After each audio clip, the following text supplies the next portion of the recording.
Hey guys, what's up? It's me, Vibs here from Slide Nerd. In the previous two videos, I was talking about the touch framework life cycle in Android. In this video, I'm gonna show you how you can handle the touch event inside your custom view with the help of the on-touch event method and the life cycle that we discussed previously. Now, in the last two videos, there were certain guys who commented and said, "Hey Vibs, what's this? Why do we need to learn this?"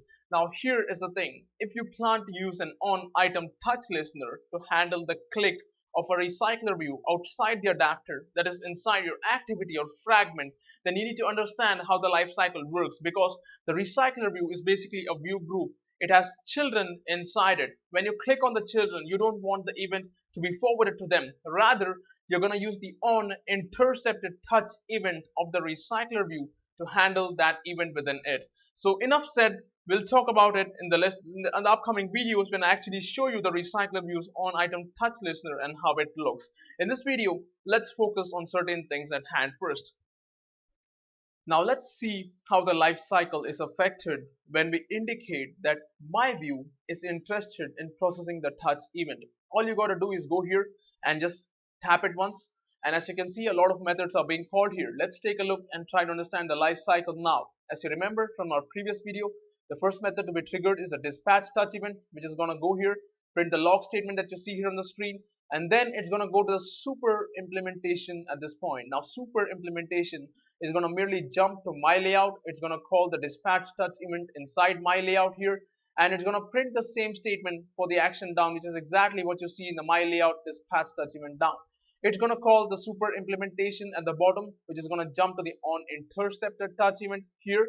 You get a chance to decide whether your layout wants to handle the touch event or whether your view should handle the touch event. If you want your layout to handle the touch event, just return true from here, otherwise return false. I've called the super implementation at the bottom, which by default returns false. So things are going to jump to our my view here, and as you can see, that's exactly what happens. The view's dispatch touch event action down is triggered over here. So at this point, this is going to call the super implementation again, which is going to jump to the on touch event of our view, which is exactly what you see over here. Now remember, inside the on touch event, I have called the super implementation. Yes, it returns false by default, but I have returned true here to indicate that my view is interested in processing the action underscore down event. So this simply changes a lot of things in the life cycle. This means that your my view is interested in doing the things out there. So at this point, control is going to return back to the dispatch touch event, because if you remember, we executed the super dot dispatch touch event, after which the on touch event was called. So things are going to run at this line currently over here, which is exactly what you see, where view dispatch touch event returns true. Now take a look at that. Now if you go back, things are going to jump above further. It's going to go back to the layout here. Inside the layout, the control is going to go all the way back to this line, because if you remember, all this time we were simply executing super.dispatch touch event. Now the next line will be executed, which is again going to return true here, indicating that our view has consumed the touch event out there. Things will jump backward to the sub activity now, where this statement is going to run, where the activities dispatch touch event is going to return true, indicating that the view was consumed. Now notice carefully that the on touch event is no longer called for the activity, because our my view has its on touch event where it's returning true, indicating that things are processed over here and not inside the activities. So that's why in the first video we talked about the on touch event being the last method to be called when we process stuff out there. Now when you talk about a move event, when I move my finger out there, the next event that is triggered in the activities, a dispatch touch event move, it's going to follow the same sequence of operations. It's going to go there, from there to the layouts dispatch touch event, from there the on intercepted, it's going to return false. So things are going to jump down to the views dispatch touch event, where the views on touch event will be called thanks to the super implementation, but we return true here, indicating that we are interested in processing the action underscore move event out here, and therefore things are going to jump back and they are going to return true to the layout for the activity, and then each and every single event that you see is going to follow the same cycle out there. So this is what happens when you're interested in processing an event inside the view. Now, being a person who's exploratory in nature when it comes to programming, I also tried something new out here. So inside the dispatch touch event for our sub activity, I simply avoided calling a super implementation and I returned false here. So at this point, if you go to our my view and if you just tap it, you will see that the activities dispatch touch event is the only method that's getting triggered with all the appropriate events out there. It's not forwarding the request to the layout or the view, and it's not calling on touch event either. So from this, I conclude that you have to call the super dot dispatch touch event out here. Otherwise, you're not gonna forward that event anywhere. Now, the one other thing that I tried out was to call the super implementation, which is actually going to return false by default, but instead I returned it true over here inside the activities dispatch touch event. And when you tap on the button or the text view that we have, so what happens is the same set of events that repeat themselves out here. Now, I would like to know from you guys, what do you think about this? If you return false from the dispatch touch event, or if you return true from there, how things are actually affected, because I could not see any difference in the logcat whether I return true or false here from my dispatch touch event in the activity. Now let's talk about the second case. In this case, when I click on the view or when I tap on the view here, I want the event to be captured by the layout, that is our custom layout, not by this my view. How can I do this? Very simple. We go first to our my view, and inside the on touch event where we initially returned true here to indicate that our view was handling it, we simply return false, and that is done with a super dot blah blah blah, which by default returns false over here. If you go back to my layout here, we need to make some changes here. Now, when you know very well that there's the on intercept touch event here, if you return true, it means that you are interested in processing this event inside your layout, and that's exactly what we do. We remove the default implementation, or for here I just commented it out, and I'm going to return true here from this method. Now what's going to happen at this point? This event is not going to be forwarded to your my view anymore. In other words, when the dispatch touch event is called, it's going to go to the super implementation here, it's going to jump to the on intercepted touch event here, but since we return true here, it's going to go to the on touch event here inside my layout.java. It's not going to go to my views dispatch touch event. And here inside the on touch event, depending on whether you handled it or not, you can return true or false. Initially, I've put the default values here by calling the super implementation, which is going to return false here, giving the activity a chance to perform the processing. Let's take a look at this in action. Here I go and simply tap on my view and take a look at the flow of events. The first place everything starts is the activities dispatch touch event, which is triggering out. It jumps to the layouts or dispatch touch event here at the top, and inside the layouts dispatch touch event we have called the super implementation, which is going to jump to the on intercept touch event, which is exactly what you see in this statement here when this log statement runs in the first case. Now at the bottom here I have returned true, and that's exactly what is printed out here.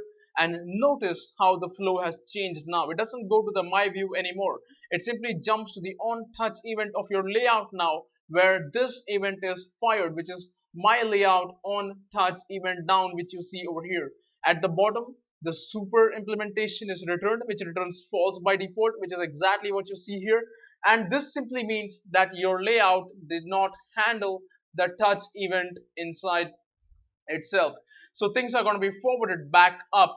In other words, this at this point, this statement has completed executing, which is the super dot dispatch touch event. So the next line is going to run now, and it's going to print false, which is exactly what you see here. And since the layout did not intercept the touch event, things are going to be forwarded back to its parent, which is the activity. So in the activity, the on touch event will be triggered here, where the first statement is going to run printing the on touch down over here. And at the bottom we have called the super implementation, which is going to return false, and that's exactly what you see here in the next line. Now at this point, the activities super dot dispatch touch event is completed executing, and the next statement runs returning false, indicating that no one has processed that event. Now notice very carefully, at this point Android knows that it forwarded the event to the layout. The layout did not process that event because it returned false from the on touch event. So now the whole process of forwarding the event to the layout is skipped. In other words, when the move event is triggered, activity is not going to forward that to my layout. Rather, it's going to jump directly to the on touch event to the move, which is this statement executing in case B, which is exactly what you see here. At this point, again, we return false from here. which means the dispatch is also going to return false, which you see here, and the up event is again going to be processed in the same way. So up, the on touch is going to be called, the on touch will return false, the dispatch will return false. Now let's talk about the case where the layout will actually process the touch event. All the change that you need to do is go inside the on touch event of your layout and return a true here instead of the default super behavior, which is going to return false over there. So with this, if we click the view, just tap on it, what you see here at the bottom is something like this. The activities dispatch touch event triggered, the layout is going to be triggered, the on intercepted will be triggered, it returns true because you have indicated that you are interested in processing the touch event inside the layout. So at this point, things are not going to be forwarded to your view, rather the on touch event is going to be called for your layout, where again this statement will run, which is exactly what you see here, the layout on touch event down here, and then at the bottom when you return true here, it means that you have successfully processed that event inside your layout. Now at this point, what's going to happen is that the dispatch touch event at the top, it's a super implementation, will successfully execute, and the next line will run here and it will return true, indicating that your layout actually processed the touch event. Things are going to jump back to the activity where the super of the dispatch will finish executing, and this statement will run here, which will again return true, which is why activities dispatch touch event returns true over here, and that completes the cycle. Notice that the on touch event for the activity won't be called because the layout called its on touch event, indicating that it has processed the touch event successfully. At this point, Android framework recognizes that your layout is interested in processing the touch events instead of your activity, so things are going to be forwarded there the next time. In other words, the dispatch touch event for the action move is going to go to the dispatch touch event of the layout, and from there is no call to on intercept touch event. Rather, things jump directly to the on touch event of your layout here at the bottom, where the action move is triggered, and this again returns true, which means the dispatch touch event for the layout has completed executing, and you see this statement run here that returns true. From there, things jump back to the activity where the super has successfully executed. Therefore, the next statement runs for the dispatch touch event in the activity, which is exactly what you see here, and the same sequence of events repeat for anything out there. Now, the one interesting thing to note here is that the on intercept touch event for your layout is called only the very first time that you return true here.